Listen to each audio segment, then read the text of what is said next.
تخيلوا معايا هاد الساحر كيتحكم في 286 ديال الجن، وهاد الجن هما اللي كيخدموه وكيسحر بهم للناس.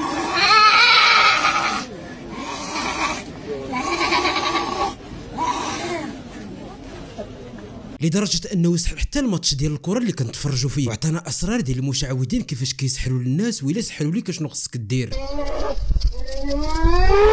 الا كنتي كتخاف كنصحك بلا ما تفرج في هذه القصه، وإلا ما كنتيش كتخاف مرحبا بك. انا مصطفى الاشهب كنقدم قصص حقيقيه اللي كناخذوا منهم عبره. حامد ادم اصله من السودان، وغنبداو قصته ملي كانت عنده 9 سنين. في هذا السن كان كيحب الدين، وامنيته انه يحفظ 60 حزب كامله، لانه بغى ملي يكبر ما يكونش انسان عادي، بغى يكون من اولياء الله الصالحين. وفعلا غادي وكيكبر وحميد كيتشبت بهذا الحلم ديالو. واحد النهار مشى عند واحد الشيخ بعيد على المنطقه ديالهم، وطلب منه يعاونو باش يحقق الحلم ديالو. وفعلا هذا الشيخ وافق يعاونو وكيحفزو وكيشجعو، ولكن هذا الشيخ عنده واحد الشرط الا حميد بغى يحقق الحلم ديالو، وهو اي حاجه قالها ليه الشيخ خصو ينفذها وينفذ ليه اوامر ديالو. وافق حميد مادام هو غيعاونو ويحقق ليه الامنيه ديالو، غادي يدير اي حاجه بغا. وفعلا 5 سنين وهو معاه، وحفظوا القران كامل ويعلموا بزاف ديال الحاجات. في الاول حميد كان كيحسب ليه بلي هذا الشيخ مزيان وكان دايرو القدوه ديالو، ولكن للاسف هو اللي خرج عليه، حيت من بعد ما حفظ القران وتعلم قرر هذا الشيخ يدوز معاه للسطاج الثاني والاخطر. واحد النهار كان جالس هو وحميد وكيهضروا وكيحفزوا وكيشكروا، ويقول له هذاك الشيخ انا غادي نقول لك واحد السر، دابا انت مهيئ باش تولي واحد من اولياء الله الصالحين، وغيكون عندك بزاف ديال الكرامات، ومن بينهم غتولي تعلم بالغيب. وطبعا هذا الشيء مستحيل لانه لا يعلم الغيب الا الله. ومادام قال لي هذا الشيء الا وكاينه شي حاجه خطيره تما، وقال لي بلي جميع الذنوب اللي درتي قبل غادي يتمحاو، وحتى اللي غادي دير من هنا لقدام غيتمسحوا من دابا. وحيت حميد كيعتبر هذا الشيخ القدوه ديالو وكيثيق فيه، ملي سمع هذا الشيء اللي قال ليه في البلاصه تاق فيه وطار بالفرحه. وقال ليه الشيخ بلي هذه الكرامات اللي عندك راه مزيانه، حيت ما تحتاجش مازال تعباد ولا تصلي بحال جميع المسلمين، ولكن هذا الشيء ما غيوقع لك حتى دير واحد الخطوه مهمه بزاف، وهي خاصك تعتكف. وهنا بالضبط غتبدا حياه صعيبه والخوف عند حميد. قال لي غتعتكف بشروط وخاصك تطبقها بلا ما تبقى تسول بزاف. واول شرط طلب منه الشيخ يختار 5 ديال الصور من القران الكريم، صور كيحبها حميد واكيد انه حافظها لانه حافظ هو 60 حزب كامله. ومن بعد طلب منه يقراهم، ولكن ماشي بطريقه صحيحه كيف كيقراو الناس عادي، عطاه 3 ديال الطرق مختلفه يقراهم بها. واول طريقه عطاه هو يقرا القران لكن يزيد على شي حاجه على الايات، مثلا عوض يقول بسم الله الرحمن الرحيم يقول بسم الله بحق فلان، يعني يزيد شي اسماء ديال الجن. والطريقه الثانيه هو يقرا الايات لكن بالعكس، او يقرا الكلمات مقلوبه من اخر حرف لاول حرف. كنظن راكم فهمتوني، انا ما بغيتش ننطق حتى شي كلمه ولا نصح حتى واحد يجرب. المهم حميد اختار وحده من هاد الطرق وبدا كيتدرب عليها هو والشيخ، وهاد الطريقه اللي اختار هي اللي غيبدا يستخدم في الفتره ديال الاعتكاف. واللي ما عرفش شنو هو الاعتكاف بالضبط، الاعتكاف هو العزله، يعني ينعزل الانسان بوحده بلا ما يشوف حتى شي مخلوق. المهم حميد ملي تدرب وحفظ كلشي بدا كيستعد انه يعتكف لمده 41 يوم. اعتزل بوحده ما خصوش يهضر مع حتى واحد، وهاد المده كامله خاصو ياكل غير التمر والماء. كل نهار عنده الحق ياكل 3 ديال التمرات ويشرب كاس ديال الماء فقط. وهاد الشروط كاملين غير ديال المرحله الاولى، حيت باقا المرحله الثانيه. وانا دخلت خلوه. الخلوه معناها الاعتكاف باللغه العربيه، تعتكف في موقع معين،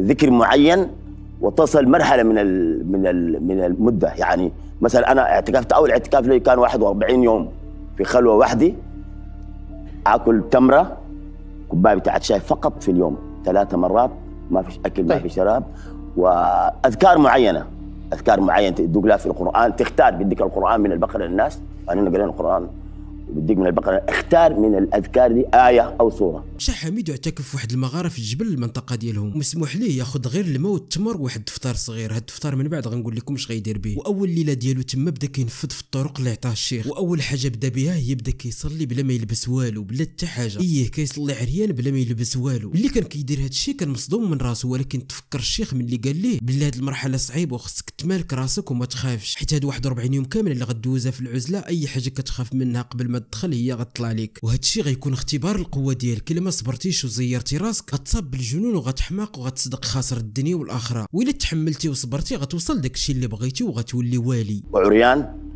بدون ملابس، عريان بدون ملابس. ايوه واياك ان تخرج من هذا المكان.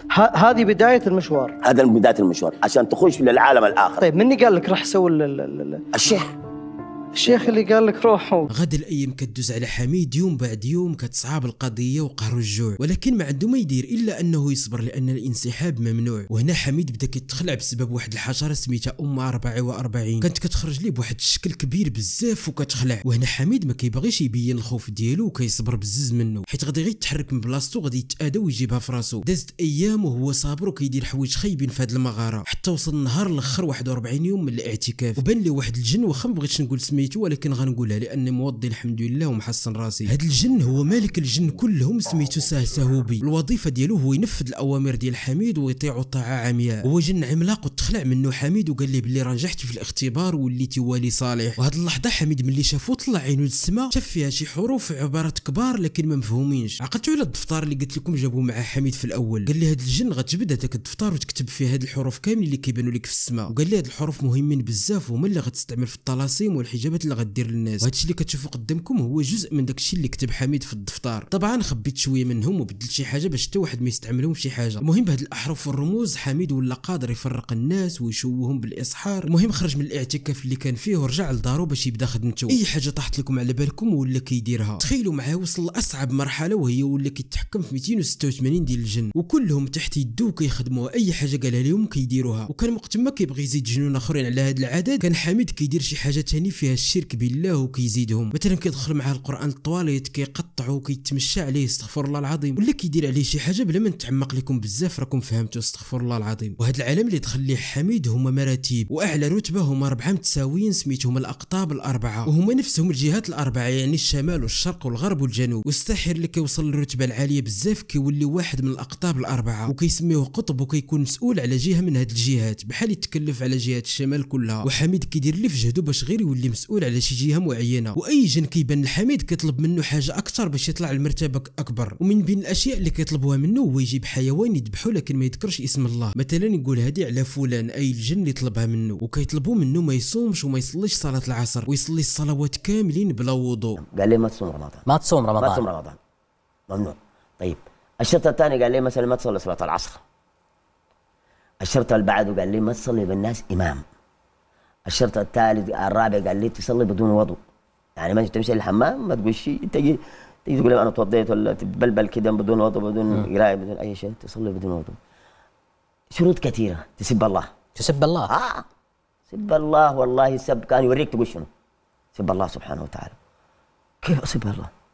المساله دي ما تعترض فتنطرد. محفظين واحد الدعاء يدعيه ويدير شي حركات بيديه باش يبان ليه الجن وينفذ ليه الاوامر ديالو. وكان فين ما كيجي عنده شي شخص يسحر لشي حد اخر كان حميد كيجلس مع راسو كيستحضر احد من خدام باش ينفذ ليه هذا الفعل. وملي كيحضر هذا الخادم كيطلب من حميد اي حاجه فيها الشرك بالله عاد باش ينفذ ليه العمل ديالو. وملي كينفذ ليه حميد هذا الشرك كيطلب منه الخادم الاسم ديال الشخص اللي جا عنده والاسم ديال الام ديالو. حميد ملي سول داك الخادم علاش بالضبط الاسم ديال الام ديالو قال لي هذا الجن ما كنطلبوش الاسم ديال الاب حيت ممكن ما يكونش باه وكتخون باه، داكشي علاش كنطلبوا الاسم ديال الام حيت هي اللي ولداتو. وكان حميد فين ما كيجي عنده شي واحد بغى يدير شي عمل كيطلب منه الاثار ديال داك الشخص اللي بغى يسحر ليه، مثلا بحال شعرو بحال حوايجو اي حاجه من الاثار ديالو. ردوا البال. وكيجمعهم ويكتب عليهم الاسم ديال داك الشخص اللي بغاو يسحروا ليه والاسم ديال الام ديالو، ويكتب عليهم داك الشيء اللي بغاو يسحروا به مثلا التفرقه الاجهاض الطلاق الله يحضر السلام. ملي كيدير هذا الشيء كامل كيجمعهم وكيدير معاهم حجره كبيره باش تكون ثقيله وكيرميها في البحر وكيغرق هذاك السحر في البحر وحتى واحد ما كيقدر يلقاه. وكان حميد ملي كيجي عندي شي واحد باش يفك ليه السحر اللي كان داروا قبل كان كيستدعي خادم اقوى من هذاك الخادم اللي دار ليه السحر باش يفكو. وحتى هذا الخادم قبل ما يفك ليه السحر كيطلب من حميد الشرك اكثر من الاول. تخيلوا معايا سحر حتى الماتش اللي كيجمع ما بين الهلال السوداني والمريخ السوداني. ومن بين اهم الاشياء قالها حميد هو الا شي واحد فيكم لقى سحر ما خصوش يحرقوه ولا يخوي عليه الماء، لان الاعمال اللي كيديروها بالسحر كيديروها بالماء ولا العافيه، والا حرقتي ولا خويتي عليه الماء داك السحر كيزيد يتقوى اذا ما درتي والو. والحل هو اي واحد لقى طلاسم ديال السحر يحطو في واحد السطل ديال الماء ويقرا عليه ايات الكرسي واواخر ديال سوره البقره والكافرون والاخلاص والمعوذتين وسوره الفاتحه 7 المرات. وخاصك تقرا عليه بشكل صحيح وما خاصكش تغلط في حتى حاجه، ويبقى يدفن في هذاك السطل من بعد ما كيقرا كل سوره ويخليه ايام في هذاك السطل حتى كيتفرتت داك الوراق كاملين. ومن بعد كيمشي لشي بلاصه خاويه وكيحفر وكيخوي فيه هذاك الشيء وكيدفن وكيتفك هذاك السحر. ودابا كلكم بغيتوا تعرفوا شنو السبب اللي خلى هذا الساحر يتوب ويولي راجل ناصح ومتدين، وهذا الجزء الضبط هو الاصعب في هذه القصه. قال حميد باللي واحد النهار جا عنده واحد الشاب بدا كيبكي وكيشكي من واحد البنت كيبغيها وحتى هي كتبغيه، وداروا على انهم غيتزوجوا من هنا لقدام. لكن ملي مشى يخطبها من دارهم والديها ما بغاوش وحتى هي ما بقاتش كتبغيه، وناضوا هما زوجوها لواحد اخر لاباس عليه. وهاد الدري كيبكي وكيعاود لحميد، وحميد قال تاثرت وبقى فيا بزاف وقررت نعاونو. وقال لي حميد غتجيب لي طرف من حوايجها والاسم ديالها والاسم ديال الام ديالها وغادي نهنيك من هاد الشيء. وفعلا جاب لي هذاك الشيء كامل وسحر ليها ونجحات الخطه. وثاني يوم هاد البنت خرجت من دارهم عريانه ومشات كتجري للدار ديال هاد الشاب اللي سحر ليها، وتشهرت قصتها وتشوهت في المدينه كامله. والصدمه ماشي هنا، وانما حميد ملي عرف هاد البنت اللي سحر ليها هي بنت واحد السيد كان قريب ليه بزاف وصاحبه ديال بصح ماشي غير صاحبه عادي وصافي، وانما صاحبه الروح بالروح. وتصدم اكثر من اللي مشى زارو في الدار وعاود ليه الاب ديال البنت شنو وقع لبنته وشنو دارت. وحميد ديك الساعه كيقول مع راسو شنو درت